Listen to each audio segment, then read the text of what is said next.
Hello everyone, welcome to my channel. तो आज के इस वीडियो में हम लोग सीखने वाले हैं how to do intraday trading by selecting right stock. देखिए, अगर आप लोग इंट्राडे ट्रेडिंग करना चाहते हो तो ये वीडियो आपके लिए है। अगर आप बिगिनर हो स्टॉक मार्केट में और अगर आप इंट्राडे ट्रेडिंग करना चाहते हो तो ये वीडियो भी आप लोगों के लिए है।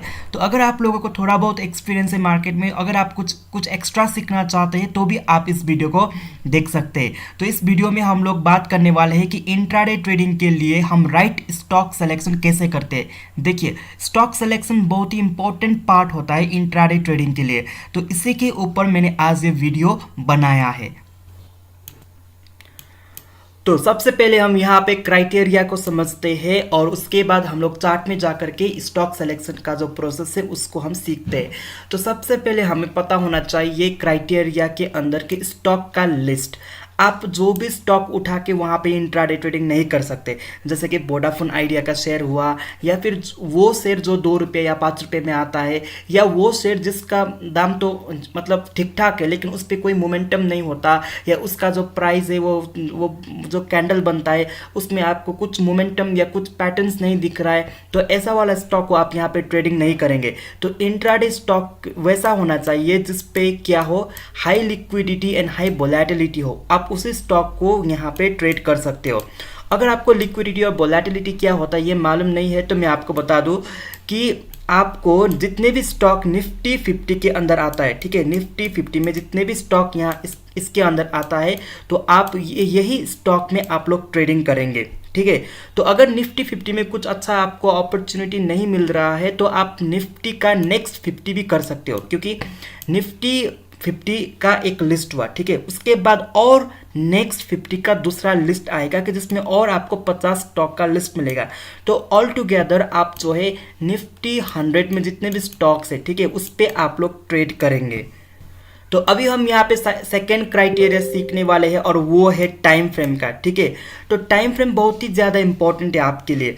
यहाँ पे लोग पूछेंगे कि कौन सा टाइम फ्रेम सबसे बेस्ट है इंट्राडे ट्रेडिंग के लिए, तो मैं आपको बता दूँ कि बेस्ट टाइम फ्रेम कोई नहीं होता। कि लोग बोलते हैं कि 5 मिनट पे करना चाहिए, 10 मिनट पे या 15 मिनट पे करना चाहिए, ऐसा बेस्ट वाला टाइम फ्रेम कोई नहीं होता। हर एक टाइम फ्रेम का अपना अपना इंपॉर्टेंस होता है, ठीक है। तो हमें क्या करना है, हमें यहाँ पे मल्टीपल टाइम फ्रेम एनालिसिस करना है, ठीक है। तो मल्टीपल टाइम फ्रेम एनालिसिस में क्या होता है, सबसे पहले हम यहाँ पे डेली चार्ट में देखेंगे कि क्या हो रहा है, ठीक है। तो डेली चार्ट में देखेंगे, तो उसके बाद हम लोग 30 मिनट पे भी देखेंगे कि 30 मिनट टाइम फ्रेम पे वो चार्ट कैसा बिहेव कर रहा है, क्या क्या इंपॉर्टेंस लेवल बन के वहाँ पे आ रहा है, ठीक है। तो उसके बाद हम और 15 मिनट पे देखेंगे, ठीक है। तो जितने भी आपको इंट्राडे के लिए लेवल्स देखना है वो 30 मिनट 15 मिनट के टाइम फ्रेम पे होता है, ठीक है। कभी कभार 1 आवर के टाइम फ्रेम पे भी आप लोग इसे देख सकते हो। तो डेली टाइम फ्रेम पे हम लोग पूरा स्टॉक का जो स्ट्रक्चर है उसे देखेंगे, ठीक है। तो लेवल्स को आइडेंटिफाई करने के लिए हम लोग आवरली टाइम फ्रेम या 30 मिनट या 15 मिनट के टाइम फ्रेम पे दिखेंगे।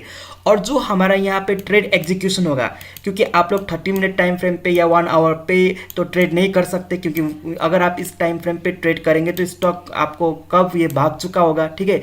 तो इसीलिए आपको क्या करना है, हमें जो ट्रेड एग्जीक्यूशन है वो 5 मिनट के टाइम फ्रेम पे या 2 मिनट के टाइम फ्रेम पे या 1 मिनट के टाइम फ्रेम पे जो है हम लोग यहाँ पे ट्रेड को एग्जीक्यूट कर सकते। मतलब कि जो हमारा एंट्री हुआ, हमारा एग्जिट हुआ या टारगेट हुआ या स्टॉप लॉस हुआ, जो है हम लोग ये टाइम फ्रेम पे दिखेंगे। तो यहाँ पे हुआ क्या, हमने किया मल्टीपल टाइम फ्रेम एनालिसिस। जो स्टॉक का स्ट्रक्चर है वो डेली टाइम फ्रेम पे दिखा, 15 मिनट 30 मिनट या आवरली टाइम फ्रेम पे हमने वहाँ पे लेवल्स को आइडेंटिफाई किया, और जो ट्रेड का जो एग्जीक्यूशन है, बाइंग सेलिंग जो करना है वो हमने किया 5 मिनट या 2 मिनट या 1 मिनट के टाइम फ्रेम के ऊपर। तो अभी हम लोग यहाँ पे तीसरा क्राइटेरिया सीखेंगे। जितने भी हम लोग इंट्राडे के लिए स्टॉक सिलेक्शन करेंगे वो हम केवल सपोर्ट और रेजिस्टेंस को देख करके करेंगे। हम यहाँ पे आपको कोई इंडिकेटर्स को यूज़ नहीं करेंगे। हाँ, इंडिकेटर्स वर्क करता है, लेकिन इंडिकेटर्स जो होता है वो लैगिंग होता है, क्योंकि इंडिकेटर्स देखिए, आपका ये इंडिकेटर हुआ, ठीक है, और ये प्राइस हुआ। जितने भी इंडिकेटर्स है जैसे कि RSI हुआ, मूविंग एवरेज हुआ, या फिर MACD हुआ, ADX हुआ, जितने भी इंडिकेटर्स है वो इंडिकेटर्स कैसे बनता है वो आपको पहले आइडेंटिफाई करना है। इंडिकेटर्स बनता है प्राइस से, कि अगर प्राइस में कोई मोमेंटम आता है, ऊपर नीचे होता है, तो इंडिकेटर्स बनता है। So indicators it's a lagging one, okay, ये लैग करता है। जो प्राइस है, price is God, price is supreme, क्योंकि प्राइस पे मूवमेंट आता है तो इसीलिए इंडिकेटर्स पे मोमेंटम आता है। तो हम लोग इंडिकेटर्स को देख के क्यों प्राइस के ऊपर ट्रेडिंग करें? तो सबसे पहले हमें प्राइस को ही देखना पड़ेगा। हाँ, अगर आप लोग इंडिकेटर्स को यूज करना चाहते हो तो आप उसको सेकंड कंफर्मेशन या थर्ड कंफर्मेशन के लिए यूज कर सकते हो, लेकिन जो आपका वेटेज है ना, आपको सबसे ज्यादा जो वेटेज है वो प्राइस के ऊपर देना है, क्योंकि प्राइस बनता है तभी इंडिकेटर्स बनता है। So price is not the derivative of indicators, indicator is the derivative of price, क्योंकि प्राइस की वजह से ही इंडिकेटर हिलना स्टार्ट करता है। तो वहाँ पे हम लोग लेट हो जाएंगे, ठीक है, वो यहाँ पे हम लोग लेट हो जाएंगे, तो इसीलिए हमें प्राइस को ही देखना है, ठीक है। तो यहाँ पे जो हम लोग स्टॉक सिलेक्शन करेंगे वो सपोर्ट और रेजिस्टेंस को देख करके करेंगे। एंड सपोर्ट, जितने भी हम लोग प्राइस एक्शन के ऊपर जितने भी ट्रेडिंग होता है ना, वो केवल सपोर्ट एंड रेजिस्टेंस के ऊपर होता है। ये सपोर्ट और रेजिस्टेंस के ऊपर ही लोग क्या करते हैं, प्राइस एक्शन ट्रेडिंग करते हैं। तो हम लोग यहाँ पे सपोर्ट और रेजिस्टेंस को देखेंगे और उसके ऊपर हम ट्रेडिंग करेंगे। और सबसे चौथा यहाँ पे जो क्राइटेरिया है वो है कैंडलस्टिक पैटर्न। देखिए, हमें जो ट्रेडिंग करना है वो कैंडलस्टिक पैटर्न के ऊपर ट्रेडिंग करना है, और जो कैंडलस्टिक पैटर्न है ना, ये भी सपोर्ट और रेजिस्टेंस से ही बनता है। मतलब सपोर्ट एंड रेजिस्टेंस बहुत ही बड़ा इंपॉर्टेंट टॉपिक है ट्रेडिंग के लिए, स्पेशली प्राइस एक्शन ट्रेडिंग के लिए। तो यहाँ पे हम लोग कैंडलस्टिक पैटर्न्स को देखेंगे, उसके ऊपर ट्रेड करेंगे। और कैंडलस्टिक पैटर्न कैसे बनता है, वो सपोर्ट और रेजिस्टेंस की वजह से बनता है, ठीक है। तो इस दो टॉपिक को मैं यहाँ पे और इलाबोरेट करने वाला हूँ, इसके ऊपर मैं आपको और चीज़ें यहाँ पे बताने वाला हूँ। तो उसको समझ करके हम लोग नेक्स्ट स्टेप के ऊपर आगे बढ़ेंगे। तो अब हम लोग यहाँ पे सीखने वाले हैं सपोर्ट एंड रेजिस्टेंस को, ठीक है। तो सपोर्ट एंड रेजिस्टेंस को देख करके हम लोग यहाँ पे स्टॉक को सिलेक्शन करते हैं। तो जो सपोर्ट एंड रेजिस्टेंस होता है ना, वो होता है दो टाइप का। एक होता है हॉराइजॉन्टल सपोर्ट एंड रेजिस्टेंस, और दूसरा होता है एक ट्रेंड लाइन वाला सपोर्ट रेजिस्टेंस, ठीक है। तो अभी हम लोग यहाँ पे सीखने वाले हॉराइजॉन्टल सपोर्ट एंड रेजिस्टेंस को यहाँ पे सीखने वाले हैं। देखिए, यहाँ पे आप लोगों को ये जो लाइन दिख रहा है, ये स्टॉक का मोमेंट दिख रहा है। प्राइस ऊपर की ओर गया, नीचे आया, ऊपर की ओर गया, नीचे, ऐसे करके यहाँ पे प्राइस का आपको मूवमेंट देखने को मिल रहा है। तो यहाँ पे आपने क्या ऑब्जर्व किया? आपने यही ऑब्जर्व किया होगा कि प्राइस जो है इस रीजन पे जा करके नीचे की ओर आ रहा है, या फिर प्राइस जो है इस लेवल को क्रॉस करके ऊपर की ओर नहीं जा पा रहा है। तो इसीलिए इसी रीजन को हम लोग यहाँ पे कंसिडर करेंगे, ये है रेजिस्टेंस एरिया को हम यहाँ पे कंसिडर करेंगे। तो एक्चुअली क्या होता है कि जो प्राइस है, जब पहली बार यहाँ से रिजेक्शन लेके नीचे की ओर आता है तो हमें ये नहीं पता होता कि ये एक रेजिस्टेंस की तरह काम करता है, ठीक है। जब दूसरी बार जब यहाँ से रिजेक्शन लेके नीचे की ओर आता है, तब हमें ऐसा महसूस होता है कि हाँ, इस एरिया पे जो है प्राइस रेजिस्टेंस ले सकता है। तो तीसरी बार भी इसने यहाँ पे जाकर के नीचे आया, तो क्या हुआ, अब ये कंफर्म हो गया कि ये जो रीजन है ये इसके लिए एक रेजिस्टेंस की तरह काम कर रहा है। तो अगर यहाँ पे 3 बार, ठीक है, 3 बार से ज़्यादा अगर प्राइस रिजेक्शन लेके नीचे की ओर आ रहा है, तो हम लोग इसको मेजर रेजिस्टेंस की तरह यहाँ पे कंसीडर करेंगे, क्योंकि ये रेजिस्टेंस अब हमारे लिए इम्पोर्टेंट है। तो अब हम लोग यहाँ पे ट्रेडिंग कर सकते हैं, क्योंकि प्राइस जो है यहाँ पे 3 बार नीचे आया है, 1 बार, 2 बार, 3 बार, और आप देख सकते हैं यहाँ पे 4 बार भी ये यहाँ पे नीचे की ओर आया। तो अब हमारे लिए ये हो गया एक इम्पोर्टेंट रेजिस्टेंस। तो अब हम लोग यहाँ पे कैसे ट्रेडिंग करेंगे? तो जब नेक्स्ट टाइम, ठीक है, नेक्स्ट टाइम अगर प्राइस यहाँ नीचे से ऊपर की ओर जा रहा है, ठीक है, तो जा करके अगर ये जो लेवल है, अगर इसको क्रॉस करने का कोशिश करता है या फिर क्रॉस करता है, तो आपको ऊपर की ओर एक बड़ा मोमेंटम देखने को मिल सकता है, ठीक है। तो इसी मोमेंटम को हम लोग क्या करेंगे, कैप्चर करेंगे। तो अब हम लोग यहाँ पे सीखने वाले हैं सपोर्ट के बारे में, कि प्राइस यहाँ से नीचे आया, ठीक है, यहाँ से ऊपर गया, फिर नीचे आया, फिर यहाँ से ऊपर गया। तो क्या हुआ कि इसी रीजन से प्राइस जो है ऊपर की ओर जाने का इसने कोशिश किया। तो जब प्राइस जो है पिछले अब नेक्स्ट टाइम जब यहाँ पे नीचे आएगा, ठीक है, नीचे आने के बाद अगर ये प्राइस जो है इस लेवल को, मतलब इस लेवल को अगर क्रॉस करता है नीचे आने के बाद, तो आपको नीचे की और एक शार्प मोमेंटम देखने को मिल सकता है और इसी मोमेंटम को हम लोग यहाँ पे कैप्चर करेंगे, ठीक है। तो सपोर्ट पे भी वही है, अगर यहाँ पे एक बार दो बार तीन बार से अगर ये यहाँ पे सपोर्ट लेके ऊपर की ओर जा रहा है, तो ये जो रीजन है ये आपके लिए बनेगा मेजर सपोर्ट, ठीक है।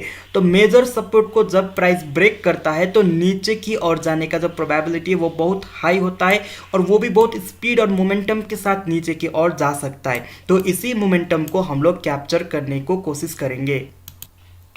तो अभी मैं आप लोगों को यहाँ पे चार्ट पे जा करके दिखाऊंगा कि जो हॉराइजॉन्टल सपोर्ट और रेजिस्टेंस क्या होता है, वो हॉराइजॉन्टल सपोर्ट रेजिस्टेंस बनने के बाद चार्ट में क्या क्या आपको देखने को मिला, तो उसी को हम लोग यहाँ पे दिखेंगे। फिर उसके बाद आकर के हम लोग नेक्स्ट ये जो ट्रेंड लाइन वाला पैटर्न है उसके ऊपर ट्रेंड लाइन वाला जो सपोर्ट एंड रेजिस्टेंस है उसको हम लोग दिखेंगे। तो ये वीडियो शायद आपके लिए लंबा हो सकता है, लेकिन यहाँ पे आपको एक असली लर्निंग और नॉलेज मिलेगा, ठीक है। तो इसीलिए इस वीडियो को एंड तक देखना। और यहाँ पे आपका एंट्री, आपका स्टॉप लॉस क्या क्या होना चाहिए, सभी चीज़ों को यहाँ पे डिस्कशन करेंगे। मैं आपको स्टेप वाइज स्टेप यहाँ पे सिखा रहा हूँ, ठीक है। तो आपको यहाँ पे ट्यून होके आपको बैठना है, आपको लर्निंग करना है। तो चलिए अब हम चार्ट में जा करके हॉराइजॉन्टल सपोर्ट एंड रेजिस्टेंस को दिखेंगे। तो आप लोगों जो है यहाँ पे चार्ट मैंने ओपन किया है वो है TCS का चार्ट ओपन किया है, ठीक है।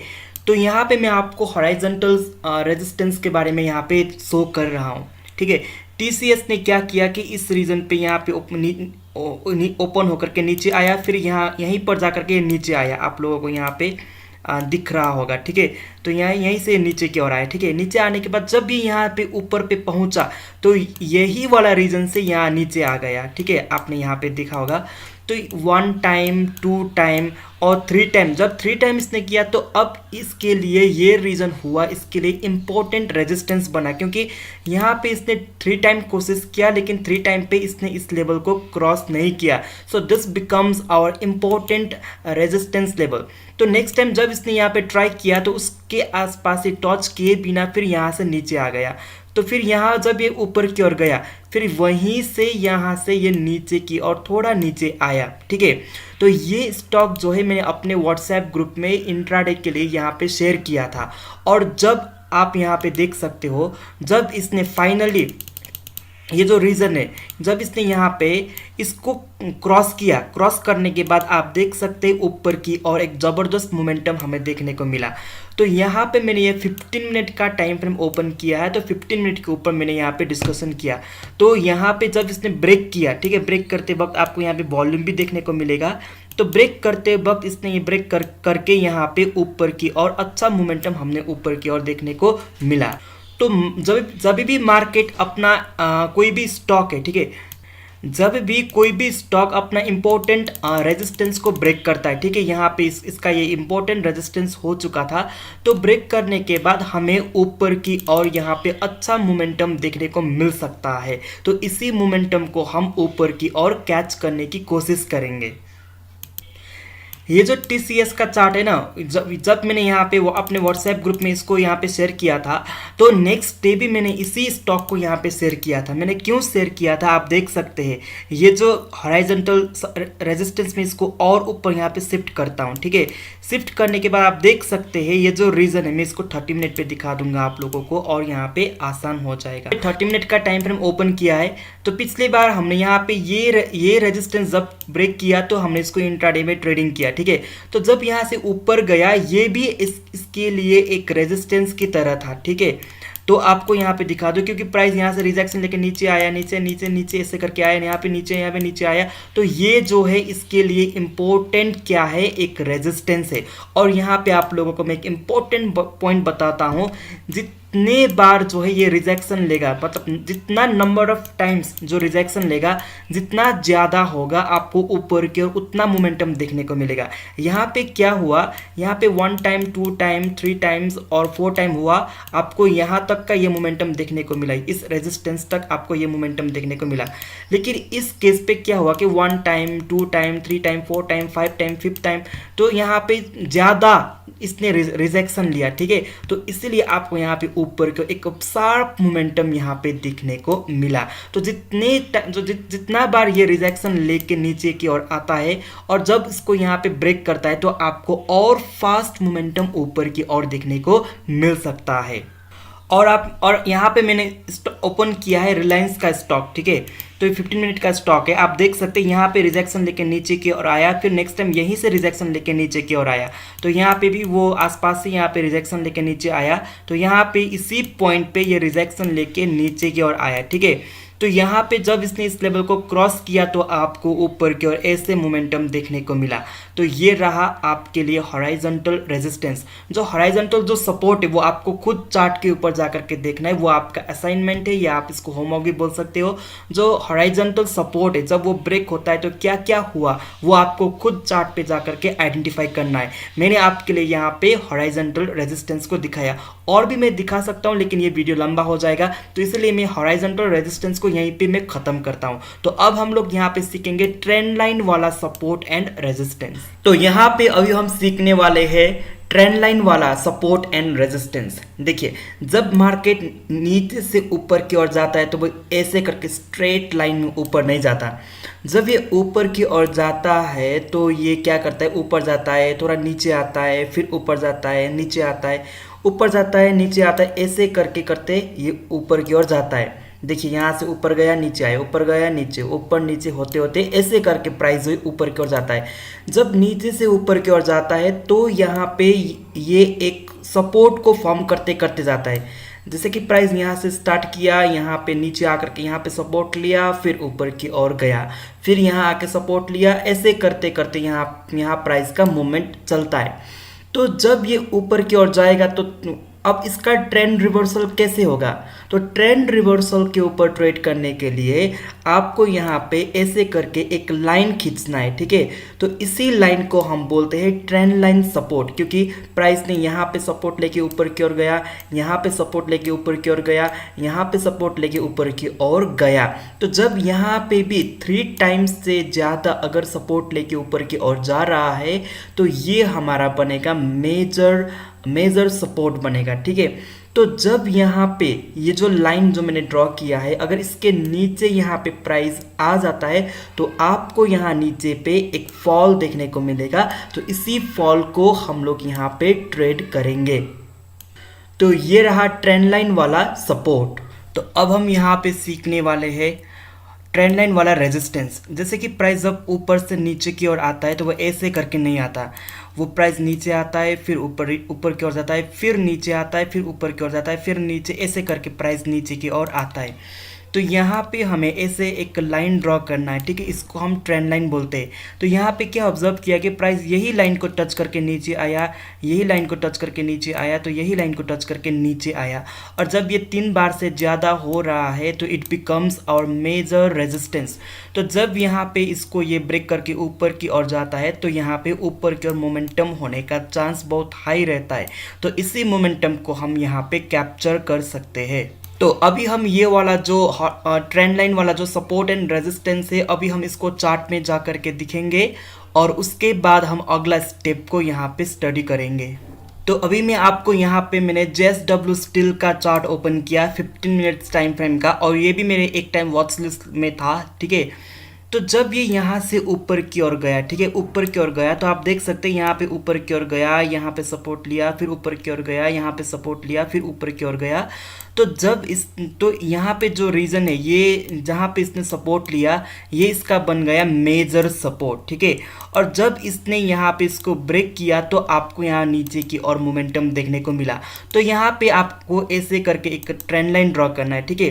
तो इसी ट्रेंड लाइन को आप देख सकते हैं, जब यहाँ पे ब्रेकआउट दिया, ठीक है, ब्रेक डाउन दिया, तो उसके बाद हमें यहाँ पे नीचे की और मोमेंटम देखने को मिला, ये वाला मोमेंटम हमें देखने को मिला। तो अभी मैं यहाँ पे दूसरा एग्जांपल दे रहा हूँ आपको ट्रेंड लाइन वाला रेजिस्टेंस के लिए। तो यहाँ पे मैंने ओपन किया है इंडसइंड बैंक का 30 मिनट का टाइम फ्रेम। आप देख सकते हैं यहाँ जब ऊपर से नीचे की और जब प्राइस यहाँ पे आ रहा था तो आप देख सकते हैं यहाँ पे टच किया नीचे आया, टच किया नीचे आया, टच किया नीचे आया। मैं आपको दूसरा कलर से दिखाऊंगा। टच किया नीचे आया, टच किया नीचे आया, टच किया नीचे आया। तो जब इसने इसको क्रॉस किया तो आप देख सकते हो ऊपर की और एक ज़बरदस्त मोमेंटम हमें देखने को मिला। तो ऐसे काम करता है ट्रेंड लाइन वाला रेजिस्टेंस। तो अभी तक हम लोगों ने ये सीखा कि हॉराइजॉन्टल सपोर्ट और हॉराइजॉन्टल जो रेजिस्टेंस होता है उसके बारे में हम लोगों ने यहाँ पे सीखा। और जो ट्रेंड लाइन वाला सपोर्ट और रेजिस्टेंस है, जब ऊपर से नीचे की ओर जाता है, जब नीचे से ऊपर की ओर जाता है, तो ये वाला ट्रेंड लाइन वाला सपोर्ट एंड रेजिस्टेंस को हमने यहाँ पे सीखा है। तो अभी आपको ये यूज़ करके कैसे स्टॉक को सिलेक्शन करना है वो हम यहाँ पे सिखाएंगे, ठीक है। अभी के लिए हमें क्या करना है कि आप लोगों को कल के लिए अगर स्टॉक को सिलेक्शन करना है, ठीक है, तो आपको जब मार्केट खत्म होगा, जब 3:30 को मार्केट खत्म होगा, तो आपको शाम को बैठ करके आपको निफ्टी में 100 स्टॉक जो है, निफ्टी 100 का जो स्टॉक है वो आपको स्कैन करके देखना है। मतलब एक एक स्टॉक का चार्ट ओपन करके देखना है, ठीक है।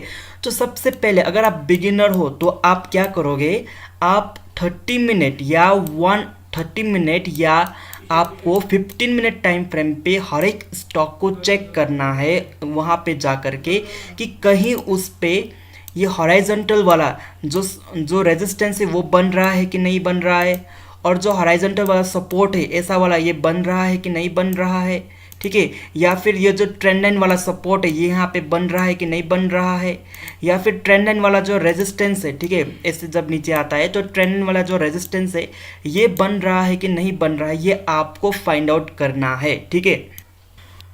तो जो भी प्राइस एक्शन अभी तक हम लोगों ने देखा, ठीक है, उसको देख करके हम कल के लिए कैसे स्टॉक को सिलेक्शन कर सकते हैं वो दिखाने की मैं यहाँ पे कोशिश कर रहा हूँ। तो जब मैंने निफ्टी 100 स्टॉक को देखा तो मेरा जो नज़र है यहाँ पे DLF पे पड़ गया। तो DLF का मैंने 15 मिनट का टाइम फ्रेम ओपन किया है और आप देख सकते हैं जब ये नीचे से ऊपर की ओर ये जा रहा है तो इस ट्रेंड लाइन का सपोर्ट लेते लेते ऊपर की ओर जा रहा है। तो हमारा जो प्राइस एक्शन के बारे में जो हमने पढ़ा है, तो अगर इस ट्रेंड लाइन को ब्रेक करके नीचे की और ये ट्रेड करना स्टार्ट कर देता है तो हम इसको यहाँ पे शॉर्ट कर सकते हैं या फिर हम इसको यहाँ पे सेल कर सकते हैं। तो इसके लिए हमें क्या करना पड़ेगा, कल के दिन अगर मार्केट ओपन होने के बाद हमें क्या करना पड़ेगा, हमें इसको और छोटा टाइम फ्रेम पे लेके जाना होगा। जैसे कि मैं आप लोगों को यहाँ पे 5 मिनट टाइम फ्रेम पे इसको मैंने कन्वर्ट किया 5 मिनट टाइम फ्रेम पे। तो कल के लिए अगर हमें इसको यहाँ पे सेल करना है इस ट्रेंड लाइन के नीचे, तो हमें किन किन बातों का यहाँ पे ध्यान रखना पड़ेगा वो मैं आपको समझाऊंगा। देखिए, आपको यहाँ समझाने के लिए बहुत सारा पॉइंट्स है, लेकिन सभी चीज़ों को मैं यहाँ पे कवर नहीं कर सकता। तो मैं आपको यहाँ पे केवल इंपॉर्टेंट पॉइंट्स यहाँ पे बताने वाला हूँ कल के दिन, ठीक है। अगर ये DLF जो है बड़ा सा गैप अप ओपनिंग होता है, क्योंकि मार्केट कहाँ पे, मतलब ये जो स्टॉक का प्राइस है ये कहाँ पे ओपनिंग होता है वो बहुत ही ज़्यादा इंपॉर्टेंट है। हमने लेवल्स को आइडेंटिफाई कर लिया, हमने यहाँ पे प्लानिंग भी कर दिया कि हम इसको यहाँ पे नीचे की और हम यहाँ पे सेल करेंगे। लेकिन अगर कल जो है मार्केट यहाँ ऊपर की ओर ओपन होता है, ठीक है, जैसे कि 290 पे ओपन होता है या 289 पे ओपन होता है, तो क्या हुआ कि ये गैप अप ओपनिंग हुआ। तो गैप अप ओपनिंग होने के बाद अगर ये यहाँ नीचे की ओर आता है, नीचे की ओर आकर के अगर इसको ब्रेक भी करता है तो यहाँ पे हमारा जो ट्रेड है वो फेल हो सकता है। तो हमें ये बात का ध्यान रखना है कि कल अगर मार्केट फ्लैट ओपन होना चाहिए, मतलब जो ये वाला रेंज है इसी रेंज के अंदर अगर ये ओपन हो जाता है, ओपन होने के बाद अगर ये यहाँ पे ब्रेकडाउन दे देता है तो हमें यहाँ पे ट्रेड करना है, ठीक है। जैसे कि मैंने आप लोगों को बोला कि मार्केट अगर ऊपर खोल के अगर नीचे की ओर आ जाता है तो हमें यहाँ पे अगर ब्रेक भी करता है तो हमें यहाँ तुरंत यहाँ पे सेलिंग नहीं करना है। लेकिन ऊपर खोलने के बाद अगर यहाँ नीचे आकर के अगर इसी एरिया पे थोड़ा एक घंटा या थोड़ा बहुत यहाँ पे हॉल्ट करके अगर ये ब्रेक डाउन दे देता है तो तब हम फिर यहाँ पे अपना जो ट्रेड है उसको इनिशिएट कर सकते हैं। और दूसरा कंडीशन ये है कि अगर मार्केट जो है, ठीक है, अगर मार्केट कल गैप, मतलब ये जो स्टॉक है अगर इसका प्राइस कल गैप डाउन ओपन होता है, मतलब हमने तो प्लानिंग किया था कि यहाँ पे नीचे हम इसको यहाँ पे सेलिंग करेंगे, लेकिन ये ऑलरेडी गैप डाउन खुला, मतलब इसने प्राइस के थ्रू इसको ब्रेक नहीं किया लेकिन गैप के थ्रू इसने इसको ब्रेक डाउन किया, तो यहाँ पे हम इसको डायरेक्ट ट्रेड नहीं करेंगे। लेकिन अगर आप लोगों को मार्केट में एक्सपीरियंस है, अगर आप लोग एडवांस प्राइस एक्शन को आप लोग जानते हो, तो आप लोग यहाँ पे थोड़ा बहुत प्राइस एक्शन देख करके यहाँ पे पोजीशन ले सकते हो। लेकिन अगर आप बिगिनर हो तो अगर ऐसे कंडीशन में अगर स्टॉक जो है बड़ा गैप डाउन यहाँ पे ओपन हुआ है तो आपको इसको छोड़ देना है। और यहाँ पे एक और चीज़ है, जब यहाँ पे ब्रेकडाउन देगा, ठीक है, 5 मिनट का कैंडल अगर यहाँ पे ब्रेकडाउन देता है तो अगर 5 मिनट का कैंडल बहुत ही बड़ा बन जाता है तो भी आपको यहाँ पे सेलिंग नहीं करना है, क्योंकि आप देख सकते हो कि अगर यहाँ पे आप सेलिंग करोगे तो आप यहाँ पे फंस जाओगे, क्योंकि इतना बड़ा कैंडल बनाने के बाद ये ऊपर की ओर जाता है रिट्रेसमेंट के लिए, कि जिसको हम यहाँ पे रिट्रेसमेंट बोलते हैं। ये ऊपर की ओर जाता है, फिर आपको यहाँ पे क्या होगा, पैनिक होगा, क्योंकि आपने यहाँ पे सेल किया और ये ऊपर की ओर ये जा रहा है, ठीक है। तो अगर बहुत बड़ा कैंडल बनाता है तो उसके बाद आपको यहाँ पे वेट करना है, ठीक है। यहाँ पे जब ऊपर जा करके अगर यहाँ पे कोई नेगेटिव सिग्नल मिल जाता है, वैसे 1 मिनट के या 2 मिनट के टाइम फ्रेम पे अगर कोई नेगेटिव सिग्नल मिल जाता है तब आपको इसको यहाँ पे सेल करना है। तो ऐसा नहीं है कि हमने स्टॉक को सिलेक्शन कर लिया और कल के मार्केट में हम इसको डायरेक्ट जा करके ट्रेड करेंगे। हमें बहुत सारा जो चीज़ें हैं उसको यहाँ पे ध्यान रख करके हमें यहाँ पे ट्रेड लेना है। और एक और बात ये है कि अगर मान लीजिए कि हमने इसको यहाँ पे कल के लिए हम इसको यहाँ पे सेलिंग करेंगे, लेकिन जो कल ओवरऑल मार्केट अगर पॉजिटिव चल रहा है, ठीक है, ओवरऑल मार्केट पॉजिटिव चल रहा है, इंडेक्स पॉजिटिव चल रहा है, तो क्या होगा कि अगर ये ब्रेकडाउन भी दे देता है तो आपको यहाँ पे जो विनिंग का प्रोबेबिलिटी है वो उतना ज़्यादा नहीं रहेगा। आपका ये जो ब्रेकडाउन है ये फेल भी हो सकता है। तो हमें यहाँ पे ट्रेड लेते वक्त ये भी देखना है कि ओवरऑल मार्केट का सेंटिमेंट्स क्या है, मार्केट पॉजिटिव है या नेगेटिव है, वो भी हमें देख करके यहाँ पे ट्रेड लेना है। मान लीजिए कि यहाँ पे 5 मिनट के कैंडल ने ब्रेकडाउन दे दिया, ठीक है, ब्रेकडाउन यहाँ पे दिया, लेकिन ब्रेकडाउन देते वक्त यहाँ पे लंबा सा इसने विक बनाया। तो विक बनाने का मतलब क्या होता है कि यहाँ पे नीचे से कोई इसको मतलब बाइंग करके ऊपर ले जाने की कोशिश कर रहा है। तो यहाँ पे अगर ये लंबा सा विक बनाता है तो आपको यहाँ पे शॉर्ट करना मुश्किल हो जाएगा, मतलब आप फंस सकते हैं यहाँ पे। तो आपको और यहाँ पे प्राइस एक्शन देखना है और दूसरा तीसरा कैंडल को आपको यहाँ पे देखना है, ठीक है। अगर मतलब ये वीक बनाने के बाद भी यहाँ पे जो वीक है, अगर इसको बनाने के बाद भी यहाँ पे अगर आपको वीकनेस दिख रहा है, यहाँ पे वीकनेस दिख रहा है, तो आप इसको यहाँ पे सेलिंग कर सकते हो। तो अगर इतना लंबा वीक बना के ब्रेकडाउन दे देता है तो आपको तुरंत यहाँ पे एंट्री नहीं लेना है। तो ऐसे ही करके आपको बहुत सारा पॉइंट्स है, बहुत सारा प्राइस के ऊपर बहुत सारा पॉइंट्स है कि जिसको आपको ध्यान में रख करके ट्रेड करना है। तो मैं सभी पॉइंट्स यहाँ पे आप लोगों को बताने लग जाऊँ तो ये वीडियो और लंबा हो जाएगा। तो अभी मैं फटाफट आपको दूसरा स्टॉक भी यहाँ पे शेयर करना चाहूँगा। आप देख सकते हैं यहाँ पे मैंने टाटा कंज्यूमर प्रोडक्ट का 15 मिनट्स का टाइम फ्रेम ओपन किया है और ये जो लेवल है ये इसके लिए एक रेजिस्टेंस की तरह काम कर रहा था। ये जो एग्जांपल है ये हॉराइजॉन्टल रेजिस्टेंस के लिए, ठीक है। तो यहाँ पे मैं क्या करूँगा, आपको यहाँ पे ऐसे एक रेजिस्टेंस आपको यहाँ पे बनता हुआ दिख रहा है, ठीक है। तो ये जो रेजिस्टेंस है ना आपको परफेक्ट बनता हुआ नहीं दिखेगा, क्योंकि मार्केट को पता नहीं है कि मतलब यहीं से नीचे आना है, बस वही पॉइंट से नीचे आना है, ठीक है। ऐसा मार्केट को मतलब पता नहीं है। तो कभी कभार जो ये रेजिस्टेंस बनता है तो थोड़ा ऊपर नीचे भी हो जाता है, ठीक है। ऐसा वाला थोड़ा चौपी चौपी होता है लेकिन मतलब काम तो करता है। तो अभी आपको इस पे क्या करना है, जो आपने यहाँ पे इसका रेजिस्टेंस ड्रॉ कर लिया, ठीक है।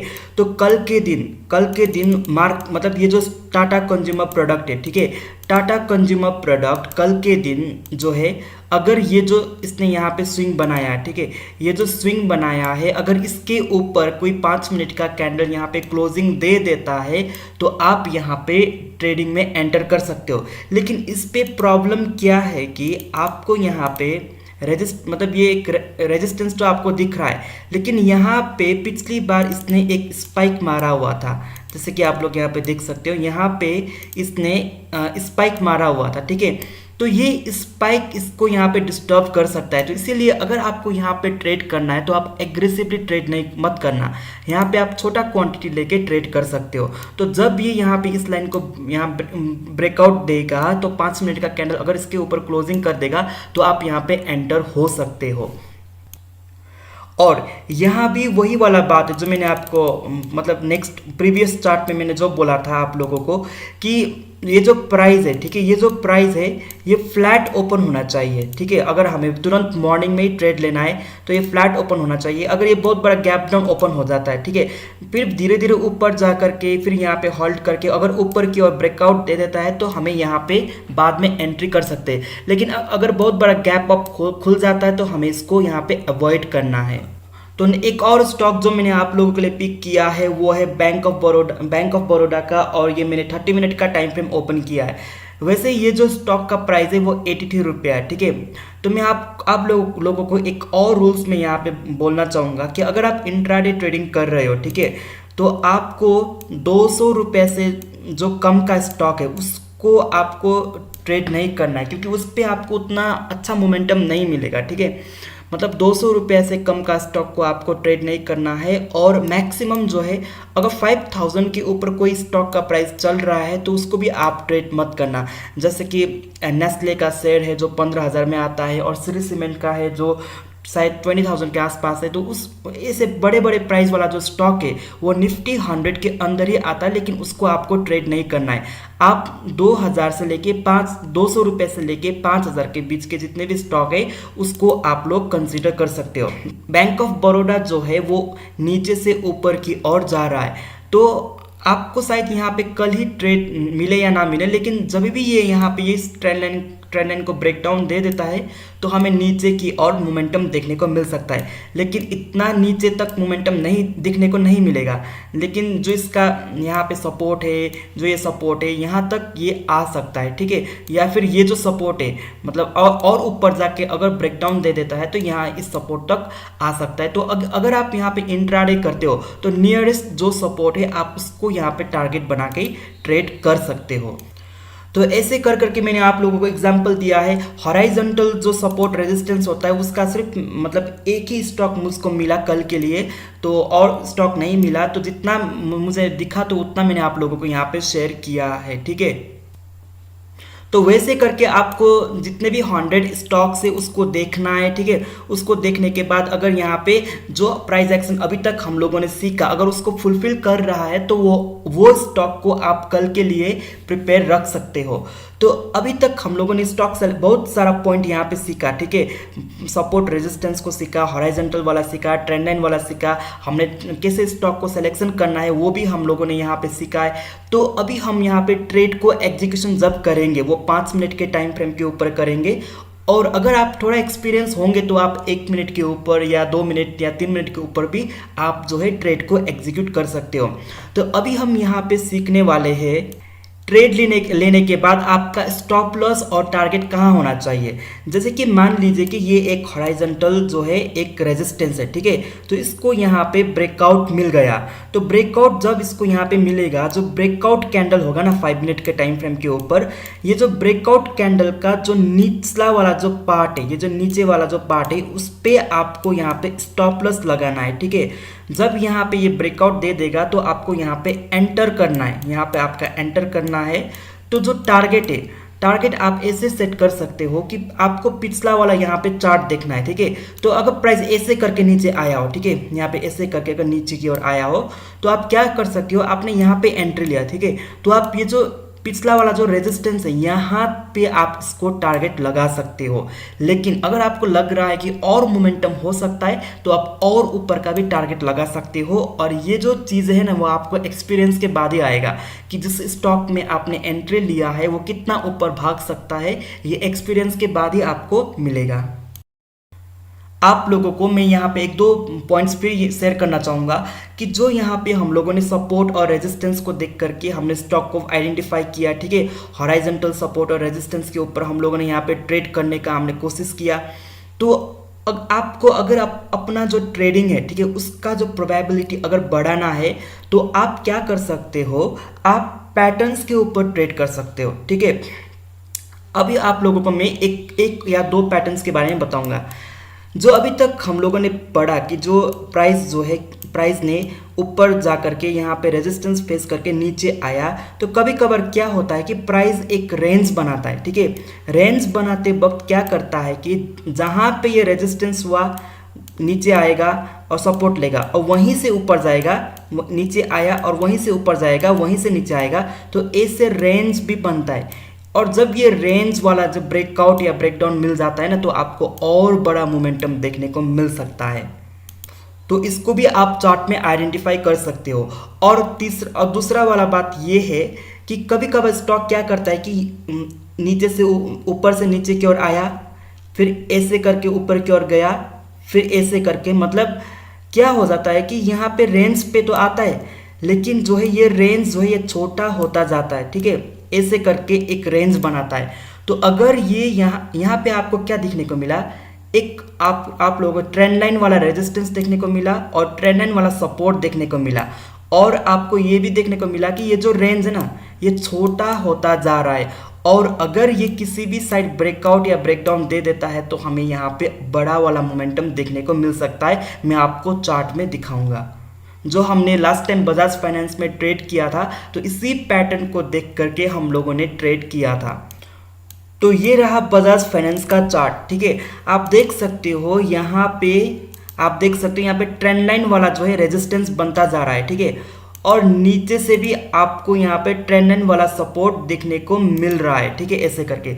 तो यहाँ पे जब इसने इसको ब्रेक किया तो आप देख सकते हो ऊपर की, और यहाँ पे वर्टिकल मोमेंटम हमें देखने को मिला। हालांकि वो नेक्स्ट डे नीचे की ओर आया, लेकिन अभी मैं जो बात कर रहा हूँ वो इंट्राडे पर्पस के लिए बात कर रहा हूँ, वो स्विंग ट्रेडिंग के लिए बात नहीं कर रहा हूँ, ठीक है।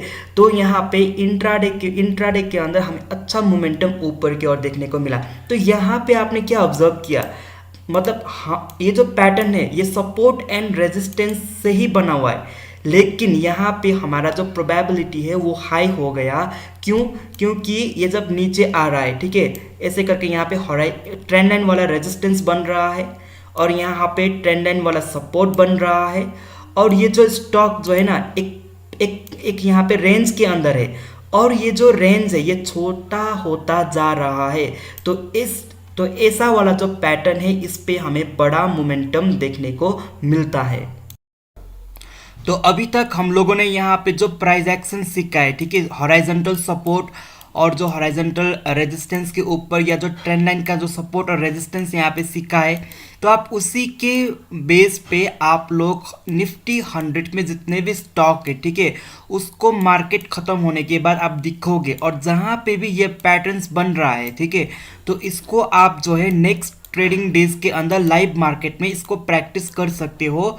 बट स्टार्टिंग में आपको बहुत कम क्वांटिटी लेना है। मैं तो बोलूँगा आपको 1 या 2 क्वांटिटी से ज़्यादा नहीं लेना है।